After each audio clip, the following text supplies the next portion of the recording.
जम्मू कश्मीर को जख्म देने का काम कांग्रेस ने किया जब आर्टिकल 370 और 35A को लागू किया। नक्सलवाद बढ़ा, अलगाववाद बढ़ा और यहां पर 45,000 से ज्यादा लोगों की मृत्यु हुई। अनुच्छेद 370-35A को हटाकर नरेंद्र मोदी जी ने जम्मू कश्मीर में विकास के रास्तों को खोला है। यहां पर सुरक्षा की दृष्टि से लोग अपने आप को और सुरक्षित महसूस करते हैं। यहां स्पोर्ट्स से लेकर सिनेमा खुलने तक का काम हुआ।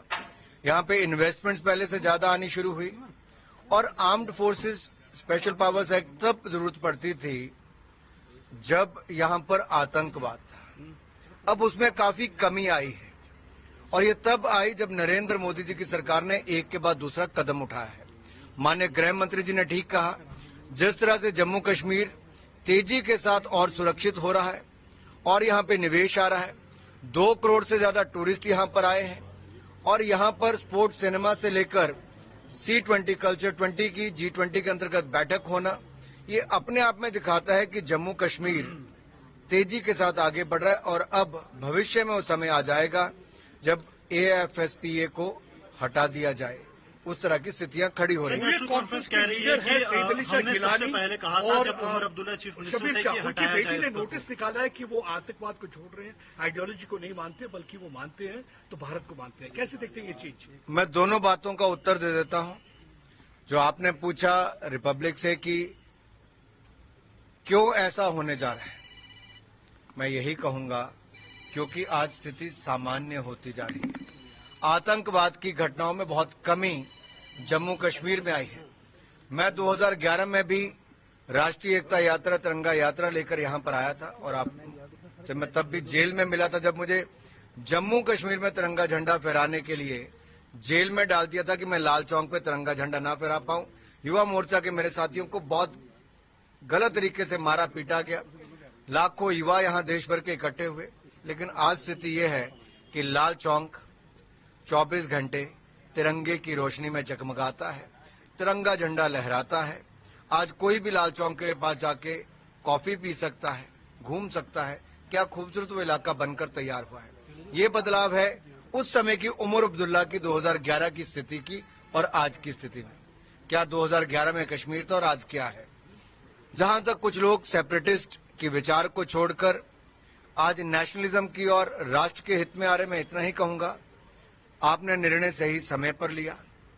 आपको देखकर और लोग इस तरह से आगे आएंगे क्योंकि सबको पता चला कि जब से पथराव की घटनाएं बंद हुई तब से जम्मू कश्मीर में रोजगार स्वरोजगार के अवसर कई गुना ज्यादा बढ़े हैं।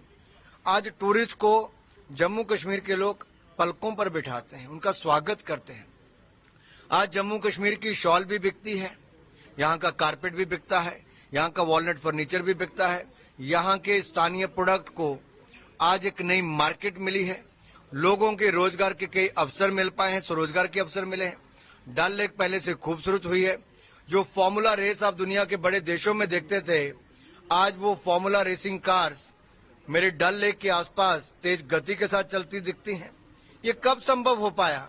जब नरेंद्र मोदी जी के नेतृत्व में जम्मू कश्मीर में शांति बहाल हुई है, आतंकवाद के खिलाफ कड़ा प्रहार हुआ है, आर्टिकल 370, 35A को मुक्ति मिली है। केजरीवाल का जेल से सरकार चलाना कैसे देखते हैं? और आप आज सुनीता केजरीवाल भी एक नई अनाउंसमेंट कुछ करने जा रही है, प्रेस कॉन्फ्रेंस देखिए, हमने देखा था लालू प्रसाद यादव जी के समय जब वो चारा घोटाले में फंसे थे, तब राबड़ी जी अनाउंसमेंट करती थी, आहिस्ता आहिस्ता उन्होंने गद्दी संभाल ली। अब अरविंद केजरीवाल जी के समय जो नैतिकता की बातें करते थे, जो कांग्रेस के भ्रष्टाचार के खिलाफ अनशन पर बैठते थे, जो कहते थे मैं राजनीति में नहीं आऊंगा, मेरी लड़ाई तो भ्रष्टाचार के खिलाफ है, आज भ्रष्टाचार के दलदल में गिरी हुई, गहराई तक गिरी हुई आम आदमी पार्टी नजर आती है। जिनका सांसद, जिनका स्वास्थ्य मंत्री, जिनका उप मुख्यमंत्री, जिनका शिक्षा मंत्री, जिनके पार्षद, ये सब जेल में है और इनका मुख्यमंत्री शराब घोटाले के किंग पिन कट्टर बेईमान अरविंद केजरीवाल भी जेल में है। मैं ये पूछता हूं, कहां गई अरविंद केजरीवाल की नैतिकता? अनैतिक कार्य तो किए ही, नैतिकता की दुहाई देने वाले जो कल तक कहते थे कि सोनिया गांधी को गिरफ्तार करो, 2 दिन रिमांड करो, इंटेरोगेट करो, सच्चाई सामने आएगी, भ्रष्टाचार का सच सामने आएगा। आज मैं कांग्रेस से सवाल खड़ा करता हूं, क्या कांग्रेस ने अपना जमीन बेच दिया है, जमीर बेच दिया है? क्या जमीर बेचकर कांग्रेस ने हाथ मिला लिया है एक और भ्रष्टाचारी दल आम आदमी पार्टी के साथ? ऐसी कौन सी मजबूरी है कि कांग्रेस का आम आदमी पार्टी के भ्रष्टाचार के साथ खड़ा होना जरूरी है? मैं पूछता हूं कांग्रेस के उन नेताओं से जो कल तक शराब घोटाले के आंकड़े देते थे, मुकदमा करने की बात करते थे, लेकिन आज उसके पक्ष में रैली करने की बात करते हैं जिसने भ्रष्टाचार के सारे रिकॉर्ड देश के तोड़ दिए हैं। सवाल कांग्रेस से है, आम आदमी पार्टी का चेहरा तो जनता जान चुकी है कि ये भ्रष्ट है और अनैतिक भी है, अराजक भी है, और ये इसके एक नहीं अनेक उदाहरण आपके सामने हैं। जेल में होकर भी मुख्यमंत्री की कुर्सी इतनी प्यारी है, उस व्यक्ति को जो कहता था मैं कभी राजनीति में नहीं आऊंगा, आज मुख्यमंत्री की कुर्सी छोड़ने के लिए तैयार नहीं। उस व्यक्ति के लिए जो कहता था मैं बड़ी गाड़ी, बड़ा बंगला और सिक्योरिटी नहीं लूंगा, उसने सबसे बड़ा बंगला और करोड़ों रुपए की दलाली उसमें खाई, 2 राज्यों की सिक्योरिटी पाई और गाड़ी आलीशान एक नहीं कई ली। ये वो अरविंद केजरीवाल है जो कट्टर बेईमान है। बंगाल की जो हुई उस पर क्या कहेंगे?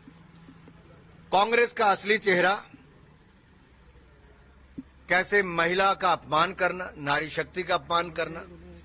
पहले राहुल गांधी जी ने कहा हम शक्ति के खिलाफ लड़ेंगे, ये सोच कांग्रेस की दिखती थी। अब कांग्रेस की प्रवक्ता के हैंडल से होता है कि हमारे देवभूमि हिमाचल प्रदेश की छोटी काशी से जो सांसद की उम्मीदवार चुनी गई उनके खिलाफ अभद्र टिप्पणी करना। ये अपने आप में दिखाता है कि महिला होकर भी उन्होंने महिला का कैसे अपमान किया है। हिमाचल इसका करारा जवाब देगा, मंडी इसका करारा जवाब देगी, लेकिन साथ ही साथ कांग्रेस का असली चेहरा नजर आता है कि संदेश खली की महिलाओं के साथ अत्याचार जब हो रहा था, बलात्कार हो रहे थे, दुर्व्यवहार हो रहा था, तब भी कांग्रेस मौन रही, मूक दर्शक बन के रही, और आज एक महिला प्रत्याशी के ऊपर अभद्र टिप्पणी करके कांग्रेस ने फिर चेहरा दिखाया है कि राहुल गांधी की शक्ति के खिलाफ लड़ाई यानी कि महिलाओं के खिलाफ लड़ाई है। राहुल गांधी जी, आप महिलाओं के खिलाफ लड़ाई लड़िए, आपके प्रवक्ता महिलाओं के खिलाफ अभद्र टिप्पणी करेंगे, लेकिन हम नरेंद्र मोदी जी के नेतृत्व में महिलाओं का सम्मान करते रहेंगे, उनको शौचालय भी देंगे, पक्का मकान भी देंगे, रसोई गैस का सिलेंडर भी देंगे, दवाई भी देंगे, और भोजन का या अनाज का भी अगले 5 साल की गारंटी मोदी जी ने दे दी है। मैं इतना ही कहूंगा, आज देश के प्रधानमंत्री जहां एक और खिलाड़ियों को बड़े टूर्नामेंट से पहले, किसी बड़े आयोजन से पहले बातचीत करते, उनका मनोबल बढ़ाते हैं, जहां एक और भारत की बेटियां भारत को मेडल जीत कर लाती, मान सम्मान दिलाती हैं, जहां स्टार्टअप से लेके बाकी क्षेत्रों में भारत की बेटियों ने कमाल का काम किया, वहीं पर संदेश खली से भी हमारी बहनों ने, बेटियों ने वो आवाज उठाई जो एक महिला मुख्यमंत्री और उसके ऐसे शासन के खिलाफ थी जहां शासन चरमरा गया है, कुप्रबंधन है, भ्रष्टाचार है, संरक्षण उन लोगों को है जो बहन बेटियों के साथ बलात्कार अत्याचार करते हैं, और एक महिला मुख्यमंत्री ममता बनर्जी उस राज्य की महिलाओं को संरक्षण नहीं दे पाई, बल्कि संरक्षण दिया है तो भ्रष्टाचारियों को, बलात्कारियों को। देखिए, रखने की जरूरत नहीं, अब देश को पता चल गया है, अगर आम आदमी पार्टी के नेताओं से मिलना है तो जगह है Tihar jail, Tihar jail, Tihar jail. शराब घोटाले वालों से मिलना है तो जगह है Tihar jail, Tihar jail, Tihar jail. Punjab और दिल्ली में कट्टर बेईमान नेता जो आम आदमी पार्टी के हैं, आज वो सड़कों पर नहीं, सलाखों के पीछे नजर आते हैं तिहाड़ जेल में। Thank you.